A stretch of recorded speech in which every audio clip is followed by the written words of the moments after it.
is I'd want to engulf the whole world in darkness. If I were the devil, I'd take from those who have and give to those who want it until I had killed the incentive of the ambitious. I would caution against extremes in hard work, in patriotism, in moral conduct. In other words, if I were the devil, I'd just keep right on doing what he's doing.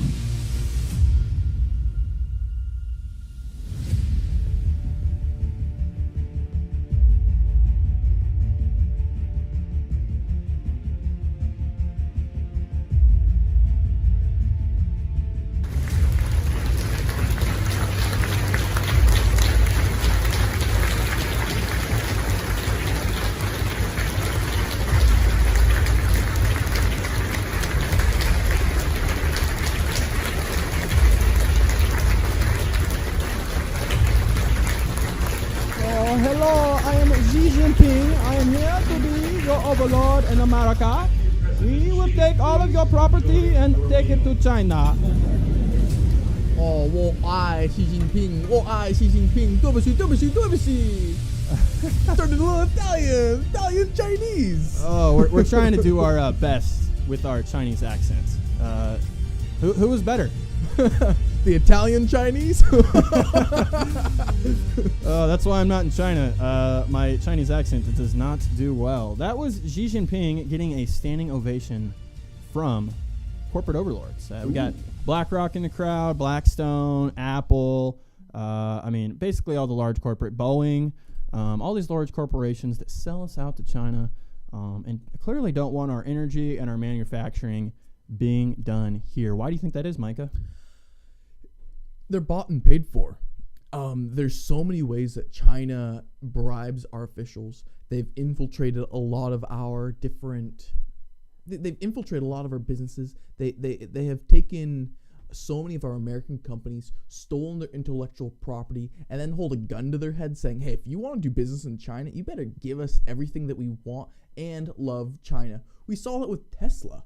Tesla had to do the same exact thing where Elon Musk had to apologize to China. We've seen our Hollywood celebrities, the great John Cena. Or he basically bows down to China. And we've watched them continuously take over American intellectual property, and then they hold us. They basically not even blackmail us. They extort us. They extort us to do their bidding. And I think it is time that we fought back. I don't necessarily see China as the problem. I see our own government and our own corporations as the problem. Because China's going to do what China wants to do. They have the right to do whatever they want, but we need to protect ourselves and we need to defend ourselves. Because China, their mission is to take over. What's America's mission? Not to be taken over. And so we're watching all of our companies who are supposed to be representing America. We're watching our politicians. A certain president in office, his son took how many millions or billions of dollars from China? That should be illegal. Yeah, and would you ever see this praise from the corporate leaders to Donald Trump? No. Somebody that's actually trying to represent we the people. And I think the corporate people are out of touch with American civics and don't really understand what America's supposed to be. We're supposed to have a representative government where we have elected officials that represent the needs and wants of the American people, and we don't have that. So, do you think that could ever change, where we could have corporations, where we could bring back all our manufacturing here, make it cheap and affordable to produce all of our goods here over outsourcing everything to China? I'm not for ending trade with China. We can have country trade by all means, but you need to still protect American businesses in the process. We saw with the TPP, one more P, too many PPs. We saw with the TPP that China got free trade from America while they were putting tariffs of 25% on all American goods. They were raking us over the coals and then happily saying, oh, no, we're just a third world country. We need to have the best incentives for trade. You guys need to give us free trade. We need to dump our Nikes. We need to dump our shoes. We need to dump Temu and Alibaba and all these different major cheap sellers of, you've seen with like, what is it? Every girl's on Shein right now buying shirts for $5. It's disgusting. And the only reason that exists is because China has the slave labor, and they're willing to economically cripple America by dumping all of their products onto our market and dumping it into our country for lower than cost, so they can take out the American competition, so that they're the only one that remains. It's low quality garbage too that comes over here. A lot of this stuff just doesn't last as long. Yeah, you can go buy a spatula for $5 from some Chinese manufacturer, or you can go buy a $20 spatula in the United States. I mean, which one do you think is going to last longer? It's going to be the $20 spatula here, because it's just how that works. But yeah, and with it, one of the issues that we see is the $20 spatula in America. We need to bring that price down so that we're competitive. But the only problem is our corporations and our government has made it possible for the flight of manufacturing in America. So things being manufactured in America is almost impossible now, with all the regulations and restrictions and all of the economic sanctions. So supposedly with China, they've been building nuclear reactors in America. We have not had any nuclear reactors in like 20, 30 years, anything new.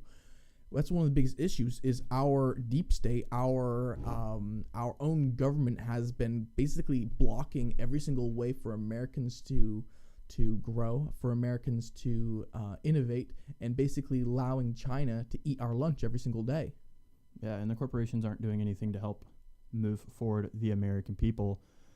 I mean, continuing to bow down to corporations, it can't be good for the American people. So, well, we're excited to be here today. It is BasedCast number 62. Today is November 17th. Let's get into the show today.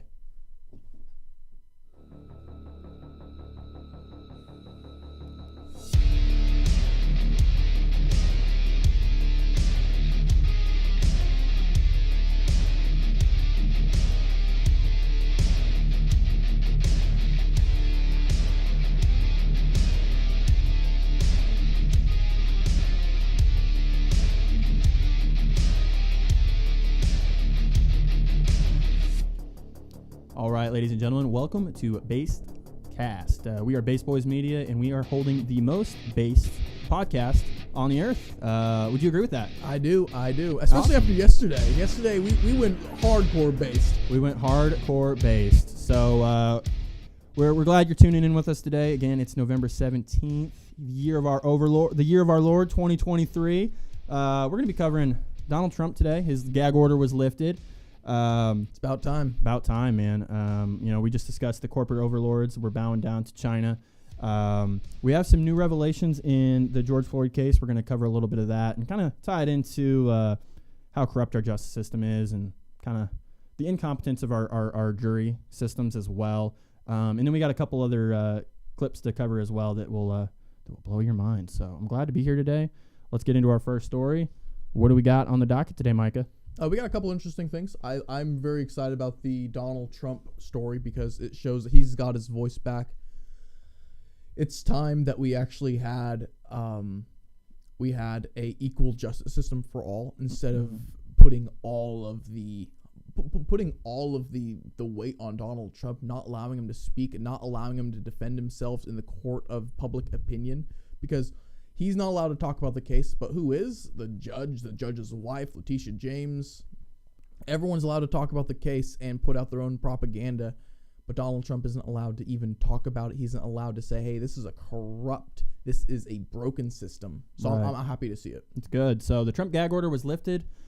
He is now waiting for the appeal process. A New York appeals court judge on Thursday temporarily lifted the gag order from Donald Trump in this civil trial with the lovely Letitia James. Man, I bet she's a nice lady.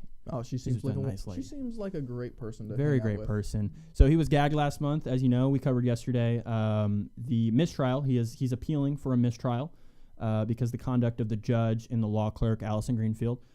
So he was also fined $15,000 on this. So this is what his appeals court judge said, that it's true that the judges often issue gag orders. They're mostly used in criminal cases where there's fear that comments about the case could influence the jury. Trump's civil trial doesn't even have a jury. So does he even? this isn't a normal case. It's clearly some sort of political motivation is what we're seeing involved with this case. Yeah, they're worried that there will be jury tampering, so he's not allowed to talk about his case whatsoever, and they're afraid that they're going to be tainting the jury pool. First off, no jury, as you said. Second off, how would it taint the jury pool if every single bit of information is against Trump? Third is we have seen Donald Trump basically get steamrolled in this process, and we're sick and tired of seeing it. We're sick and tired of them taking away his First Amendment right, even when there is no need to do it. It's unconstitutional, strips him of his First Amendment. There needs to be heads that roll for this unconstitutional action that happened. I want to see people be disbarred for their actions with this. And really, that's what it's about to us today. I don't really care about your basic political values, whether you're left or right. On certain issues, there are some things, but for the most part, are you pro-America? Are you pro-globalist, death cults, anti-America? And the erosion of the American idea is being taught in schools. It's being taught in universities. And it's one of the many aspects of our decay in society. We are seeing the American way of life in decay and in decline. I don't know how deep it goes, because you did mention, is it something from the globalists? Is it something from the powers that be? Yes, it is. How do we take them on? That's a question for a different day. That's a question I'm going to pass up to Sean when we have him here tomorrow. Well, dude, just put your tinfoil hat on, and you'll get all the power you need, because it will block all the EMF, going to your brain. My problem's the microplastics. The microplastics, yeah. Yeah. Well, we should probably start putting aluminum foil in a certain area too, so we can have kids. I hear the sperm count is going down. Oh yeah, we've seen the massive drop of sperm count, and I think you can. There's many different facets to that. Whether it be the vaccine making people's sperm quality go down, or whether it's people's testosterone levels sharply dropping from soy and seed oils being in every single product that we consume, even the healthy stuff. There's no telling, man. It's really hard to escape what we got. So getting back on track. So what I wanted to make up is we see the corrupt jury system and the corrupt justice system with Donald Trump. We also see this trial of the century with George Floyd. So Tucker Carlson about a month ago had this report come out. Let's backtrack here and we will play a little bit of it. Deposition, which you should read. Amy Sweezy describes a conversation that she had with the county medical examiner, Andrew Baker, right after George Floyd died. Quote, "I called Dr. Baker early that morning to tell him about the case and to ask him if he would perform the autopsy on Mr. Floyd." Sweezy recalls all this under oath in the deposition. Quote, "He called me later in the day on that Tuesday, and he told me that there were no medical findings that showed any injury to the vital structures of Mr. Floyd's neck. There were no medical indications of asphyxia or strangulation." Oh. In other words, George Floyd, according to the official autopsy, was not murdered. He died instead of what we used to call natural causes, which in his case would include decades of drug use. Lots of fentanyl in his system when he died. Concentration of fentanyl that was in his system on his final day. So this was not a killing. It was yet another narcotics OD in a country that records more than 100,000 of them every year. The medical examiner clearly understood that and, in fact, articulated it.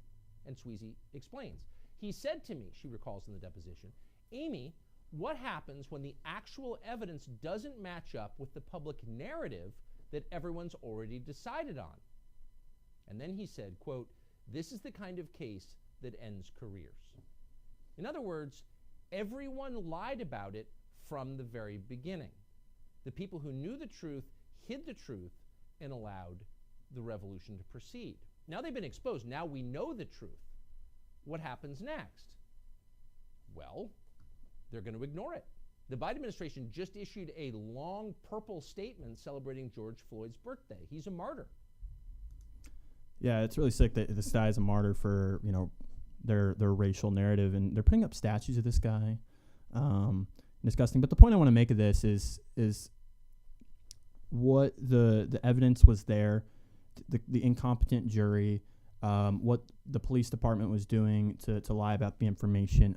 Here's a quick excerpt from an article from Revolver News regarding this situation from Darren Beatty in Revolver News. The developments in question stem from a lawsuit by Hennepin County prosecutor Amy Sweesey. Tamburino's lawsuit claimed her career stalled out due to sex discrimination in the Hennepin County prosecutor's office, but the evidence in her lawsuit overlaps with the Floyd case, and in fact, reading between the lines, one can sense the real reason Tamburino is suing the county is higher-ups sabotage her career because she didn't want to play ball in the case. Now, as Tucker Carlson just said, she literally had a conversation with the autopsy, Dr. Andrew Baker, and says, what was it? There's no medical indications of asphyxia or strangulation. What is the jury doing on this? I think the jury was swayed by popular media. They were all drinking the Kool-Aid of Black Lives Matter. They were all kind of starstruck by the fact that they're a part of history. I don't think that Chauvin ever had a chance. I'm not saying that he was a good cop. I'm not saying that he was a bad cop. I'm just saying that he didn't have a chance for a fair trial, because how could he, with the justice system all out to get him, the juries being completely swayed, all the evidence of George Floyd and how he was actually ODing and not being strangled. They looked at that and ignored it. They looked at that and said, "Yeah, not a problem. We're going to still prosecute. We're still going to convict. We're still going to give him many years in prison." Imagine being on the jury with this case as well, because a lot of them were heavily influenced from outside forces outside the court. They should have put what's it called when they, I can't think of it off the top of my head, but what's it called when they like basically put the jury away and like keep them in a closed setting so that they're not in the outside world to be a part of that, so they don't have any outside influence to take the case in a biased direction. Because I really believe a competent jury would have been able to realize that, you know, Floyd was able to talk for 4 minutes while Chauvin's neck was on there. And then another thing too from this article from Revolver is, so this is literally from the Minneapolis Police Department. You know, so they are literally showing how you can constrain somebody, and you got a knee on somebody's neck right there. Like, take a look at that. Very interesting. Yeah, so I just Googled it. It's called sequester segregation. Yes, that's right. And yes, they should have been completely isolated, not able to see all CNN's news and all the different propaganda that came out after George Floyd's prosecution or death. There's so many different ways that this should have been thrown out as a mistrial, because I would imagine that all of the people in the court were completely swayed. They completely already had their mind made up before they went in. How can you find a jury pool who isn't actually completely aware of what's going on and already out to go get Chauvin? Yeah, and I mean, you see, this is one of the jurors right here. I mean, get your knee off our necks, and he is, he's on the jury. And then some of the things that they say about this too, like an immigrant who came to the United States more than a decade ago says that it could have been me. So this whole narrative is insane, that people think that just because you're black, you're gonna get gunned down by an officer just for being black. You know, driving while black is a crime to a police officer. You really think? I mean, he was he's a felon, a drug user, kind of just a lowlife, if you ask me. That could have been you. Like, it just doesn't make sense that this is what the jury's saying. And then the jury on the top, the white woman in her 50s, was also in fear. So it's I don't know. The narratives are tampering with the juries. This is the point we're trying to make. Yeah. There isn't a fair justice system right now here in America, and you can see it go back and forth. The white woman in her 50s, but my white son, if he gets pulled over, does not have that fear. And she also discusses white privilege. You look at it and you go like, these people were all propagandized. They were all completely swayed, and they already knew which way they were going to vote before the actual jury had time to hear the evidence. Because with the evidence that came out in that case, I'm not saying that Chauvin was completely innocent, but he shouldn't have been thrown away for that long and being convicted of murder. Because did he get convicted of murder in the first degree, or was it the second degree?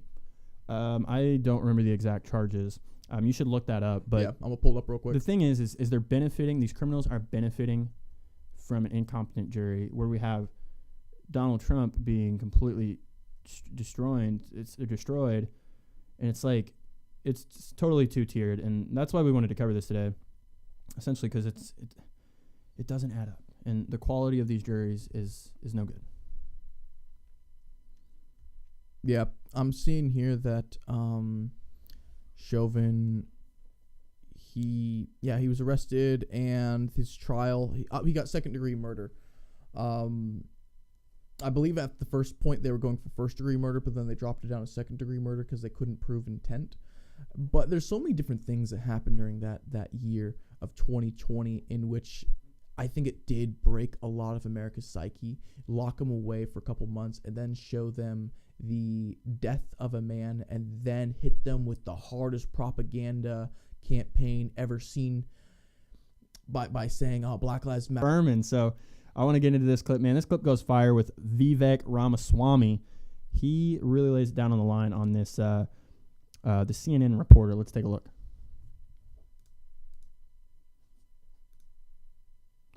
All right. Well, the internet loves us today. Vivek's been growing on me. Before, I was like, if it was the number 2, I was going to go Ron DeSantis, but Vivek is slowly growing in my... The question is, who I want to know who funds him. I don't know where he gets his money, what kind of lobbying he's doing. He says what you want to hear. And like that can be good because like what we saw Barack Obama, he said what you wanted. Like if you weren't really paying attention to politics and you just listen to Barack Obama, you're like, yeah, I want that. Like he sounds like he's going to turn this country around. Donald Trump kind of, he said what you wanted and he actually did it. So, I mean, it's like 50-50. But how do you feel about a Hindu? That's the one thing that I question, because I know he always says God is the most important thing. We need to have God. But when you realize that he's Hindu, he's not talking about Christ. He's talking about whatever Hindu believes. Who knows what that is? Republican colleague, Chris. That language, they live like vermin. Do you believe that that is, as your Republican colleague, Chris Christie, has said, neo-Nazi rhetoric?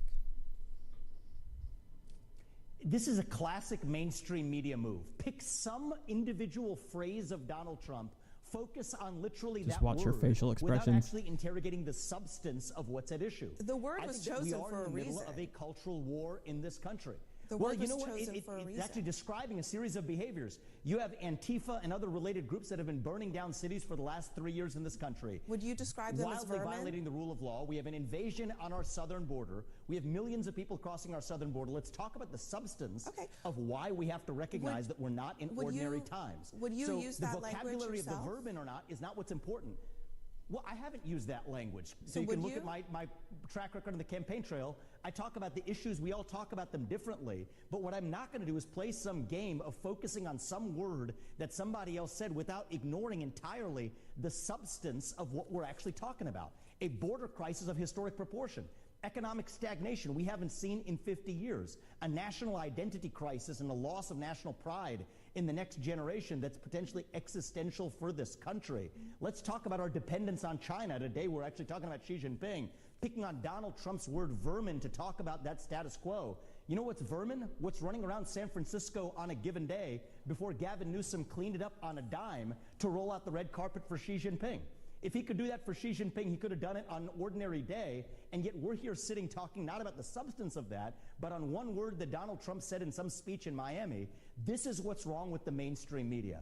Focus on the substance and let's have an actual policy debate rather than talking to a presidential candidate instead of the policy substance of what's actually going on in the country, picking on some word that Donald Trump said on a certain day and asking me for comment on it. Give me a break. Wow, she is speechless. She can't even come up with a thought. I wouldn't be able to say anything after that. And what a laughing stock that the CCP, I mean the CNN is. It's it's such a joke, and they try to get you with these gotcha things, and then they just try to focus the conversation on beating down Donald Trump and doing anything to go after his vocabulary. And it's just like, who cares what he says? Like, vermin, it's true. There's vermin all across the streets. I mean, like, you see the crime in the cities, it's true. Yeah. There's nothing else to say to that. It's true, and they're not even going to focus on actual policy debate, and they're just going to comment on stupid things that don't matter. We need to create conversations and narratives that move the country forward, not just sit and focus on beating someone down because of their vocabulary. So, Abby, you are a vermin. I think there's a couple things you could point out. But I think the first thing that's kind of funny is you got a communications major, diversity hire, up against a highly successful businessman who's made it, who's been successful in many different fields. There is no debate there because one's going off of, this is so emotional. How could he ever say such a hurtful word? And the other one's saying, hey, let's use some actual thought here. I know what you're doing. I'm going to go around it, and I'm going to beat you both on the merit as well as the emotionality of what you're talking about. I like seeing interactions like this because you're watching the communications major get completely destroyed by someone who actually knows what they're talking about. And the second thing is, the more and more I hear of Vivek, I do like him.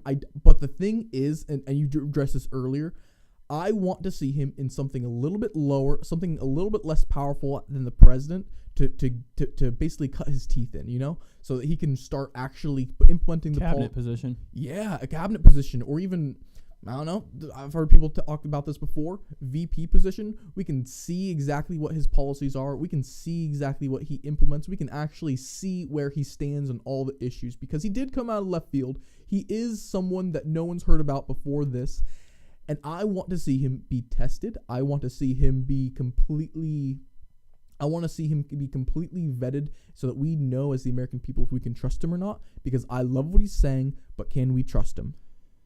Yeah, that's the thing, and only time will tell. And that's why we're voting for Trump at this point, because he's been in the position, he's done it, he's proven results. So maybe Vivek down the road, if he could be a viable option. But he kind of reminds me of Donald Trump in regards to the way he speaks with the media. Like you said, he circled around the question. That I would do the same thing. Like, what does this matter? Like, let's talk about policy and debate, and that's going to move us forward. And like you said, southern border. Our growing economic crisis, foreign control of the United States and the foreign control of our politicians that don't represent us anymore. I mean, the list goes on and on. I don't have to sit here and tell you. I mean, the viewers know. And let's have a conversation about substance, something that matters. Yeah. We're watching Vivek actually completely dismantle her argument, and he wants to have the debate about what is really going on instead of certain words that are deemed hurtful. And I think the American people are sick and tired. But here's another observation I've noticed about Vivek. If you notice him from a couple months ago, he was easily steamrolled. His first debate that he had, he kept on getting cut off. He was completely dismantled by other people. Second debate, he was trying to be a little nicer and try to get along. He was steamrolled again. Third debate, he crushed. He completely won the debate. I don't care what CNN, I don't care what the Hill has to say. He won that debate. And now we're watching him go up against the media as well. I like seeing it. I think it's a transition from him realizing, I cannot be friends with these people because they're all bought and paid for. I have to, and I need to fight. This is not about getting along with the people who are our enemies. This is about destroying our enemies and understanding that our way needs to be preserved and our way is important. Absolutely. Well, here's our next story. Our next story is a little bit of our my goals, ambitions for Base Boys Media here. I want to have the opportunity to be able to get the stories out to people that really matter. And maybe have an investigative team someday, an undercover team that's going to be able to do something like a Project Veritas, or really get the information that we need, because it's what you need to have a true media company, is people on the ground, and that's what we want to do. Boots on the ground, right? Media boots. Media boots. Media boots. So let's go here to Steven Crowder and his revelation here that he his undercovering of Dylan Mulvaney and the Bud Light situation. This is an exclusive that was sent to us and we verified. You can bring this up. This is a document obtained by Mug Club Undercover, shows that the figure is much higher. Wow. Dylan Mulvaney was paid. There was one deposit there of $185,000 paid by Bud Light. $185,000. Yes, another man being paid more than WNBA. I can deny your degenerate lifestyle, your ungodly, unrighteous lifestyle, and yeah, I think that's what it's all about, is openly rebuking what you believe in. And I think a lot of people are, especially conservatives, are kind of soft on the issue and just kind of embrace it. I mean, we see there was a conservative gay gala. Have you heard about this? The queer Republican gala? Is queer a politically correct term, or is it the non-right term? I don't know. I don't know. Gay, queer, fag. I mean, whatever it is, it's all the same thing to me. I mean, words are just words at the end of the day. But yeah, I mean, like even Republicans are embracing the gayness now. I mean, Kellyanne Conway praised her gay daughter at LGBTQ+. Look, I love everybody. We love everybody. We want everybody to live a life of prosperity, freedom, liberty, happiness, all that good stuff.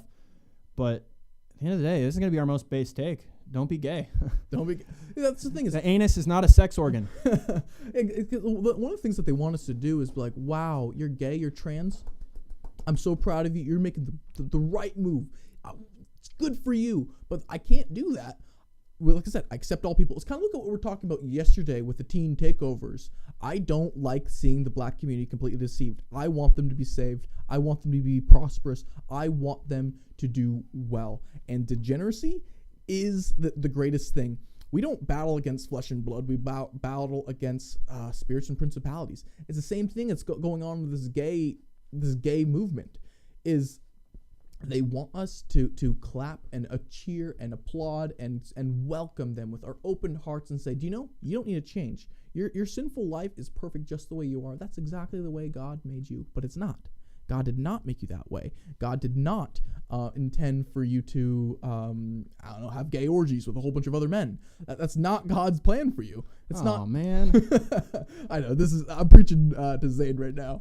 I don't know. The reason I'm against it is solely it's not sustainable culture. Like, we see the rise in, the decline in sperm levels. We see the decline in fertility rates. I mean, the replacement fertility level or rate is like below that, or the fertility rate is below that of the replacement fertility rate. I mean, so we're not having kids. We're aborting our babies, and we're doing so much that's just creating unsustainable culture. I mean, you've got to create and have kids and build family, because what are they trying to destroy? They're trying to destroy the family, whether it's inadvertently or whether they're doing it with true malfeasance. The nuclear family is the key to most stuff. I mean, like what the number one thing I think the family structure provides is agriculture. I think for agriculture success, the family is key, because what do we see? We see all of the farming outsourced to large corporations. We see the mass production of food. We see the chemicals and all the just horrible stuff that's in our food nowadays. It's destroying us because we've sold ourselves out to convenience to the corporations. We don't have strong family units anymore. We don't know where food comes from. We think it comes from the grocery store. So it's all about creating sustainable culture. And there's many other things that the family does. I mean, the family helps with crime. Like if you have two parents and you have a mom and a dad, not a mom and a mom or a dad and a dad, you have a mom and a dad that provide you both distinct values, you're more likely to be successful in life. I mean, we see these, it's just statistics. I mean, statistics that go hard towards a two-parent household, mother and father. It makes you 10 times more successful than a single mother household or a single father household or a double father household or a double mother household. The metrics on that are clear. There is no debate on that, and I'm 100% with Zayn on that, because it's known. It's in the statistics, and there isn't even a wiggle room. It is clear and distinct. Yeah, that's why we want to make the family great again, and continue. That's what I'm doing with my family. We just had our first child. I mean, we probably want to have like 20 kids. Yeah, dude, put them all to work, you know. Put them on the field, and I mean that's what we did like 100 years ago, 50 years ago. Not even 50 years ago. I mean, my dad grew up in the mid 70s and the mid 80s, and he worked on a farm. My family owned a farm. I mean, I don't think they owned a farm, but he worked part of another family farm, and you know, he started working on a farm at like 12, 13. Now what do kids do nowadays? They're iPad kids till they're fucking 16, and then like, you know, they're just not equipped with the skills. But that's kind of where we're going, dude. I mean, we're going towards this convenient world of automation. All the corporations produce everything for you. You have some corporate job where you push buttons and do this. You don't, which I mean, it needs to be done to a certain extent, but we're so pushed into this corporate system that takes away human potential. There's so much human potential that we have, and it's just going to be sold all out to globalism, and you might be eating some bugs in the very near future. Humanity. History is truly at a turning point. Exactly. There's a huge issue because I do not like seeing the conservative movement, like that story you just pulled up about how the Republican conservative movement is championing gay and queer lifestyles and movements. We cannot be having stuff like that. One of the biggest problems I see is you have a lot of different conservative media. We've taken in so many different people from all across the board. We've got Dave Rubin, who just adopted a couple kids.